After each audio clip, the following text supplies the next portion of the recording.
मृत्यु दंड की धमकी, तेनाली रामा की कहानी।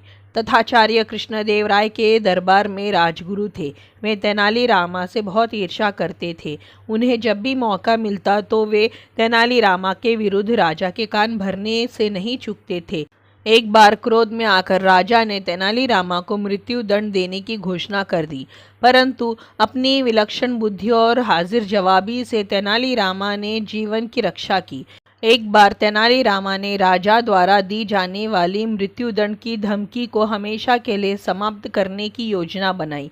वे तथाचार्य के पास गए और बोले, महाशय, एक सुंदर नर्तकी शहर में आई है। वह आपके समान किसी महान व्यक्ति से मिलना चाहती है। उसने आपकी काफ़ी प्रशंसा भी सुन रखी है।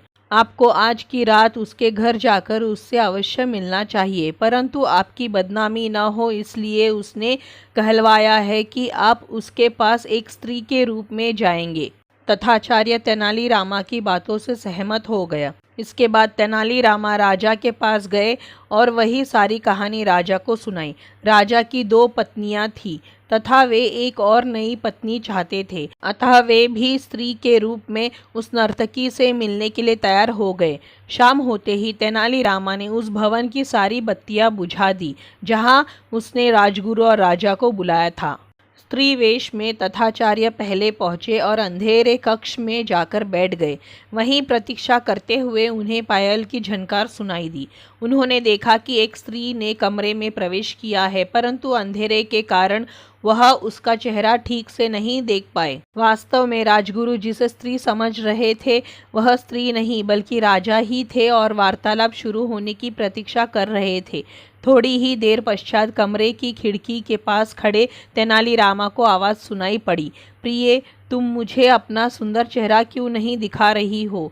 तथाचार्य मर्दानी आवाज़ में बोले। राजा ने राजगुरु की आवाज़ पहचान ली और बोले, राजगुरु जी, आप यहाँ क्या कर रहे हैं? राजगुरु ने राजा की आवाज़ पहचान ली। शीघ्र ही वे दोनों समझ गए कि तेनाली रामा ने उन्हें मूर्ख बनाया है। दोनों ने कक्ष के बाहर आने का प्रयास किया, परंतु तेनाली रामा ने द्वार बाहर से बंद कर उस पर ताला लगा दिया था। वह खिड़की से चिल्लाया, यदि आप दोनों यह वचन दे कि भविष्य में कभी मृत्यु दंड देने की धमकी नहीं देंगे तो मैं दरवाज़ा खोल दूंगा। महाराज को तेनाली रामा के इस दुस्साहस पर बहुत क्रोध आया, पर इस परिस्थिति में दोनों अंधकारमय कक्ष में असहाय थे और तेनाली रामा की इस हरकत का उसे मजा भी नहीं चखा सकते थे।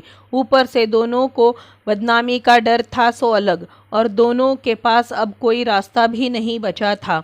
इसलिए दोनों ने ही तेनाली रामा की बात मान ली। तो दोस्तों, ये थी तेनाली रामा की कहानी, मृत्यु दंड की धमकी। आपको कैसी लगी? अगर अच्छी लगी हो तो इसी तरह की कहानियों के लिए चैनल को सब्सक्राइब करें, वीडियो को लाइक करें, शेयर करें।